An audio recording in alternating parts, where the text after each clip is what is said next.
এবার সামাজিক যোগাযোগ মাধ্যমে ছড়িয়ে পড়েছে জনপ্রিয় কন্টেন্ট ক্রিয়েটর তৌহিদ আফ্রিদির বিয়ের ছবি। বিয়ে করেছেন টিকটকার রাইসাকে। এতদিন রাইসার সঙ্গে প্রেমের সম্পর্কের কথা অস্বীকার করেছিলেন। এবার তারই সঙ্গে বিয়ের ছবি প্রকাশ্যে এলো তৌহিদের। হাসিনা সরকার পতনের পর এক অর্থে লোকচক্ষুর আড়ালেই ছিলেন আফ্রিদি।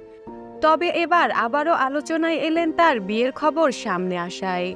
মঙ্গলবার 12ই নভেম্বর রাতে সোশ্যাল মিডিয়ায় ছড়িয়ে পড়েছে তৌহিদ আফ্রিদির বিয়ের ছবি।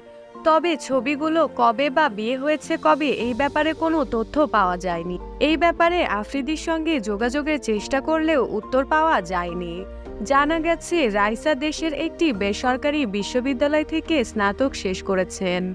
তবে গুঞ্জন চলছে দুই পরিবারের সম্মতিতেই তাদের বিয়ে হয়েছে। অনেকদিন ধরেই রাইসার সঙ্গে তৌহিদ আফ্রিদির প্রেমের গুঞ্জন বাতাসে ভাসছিল।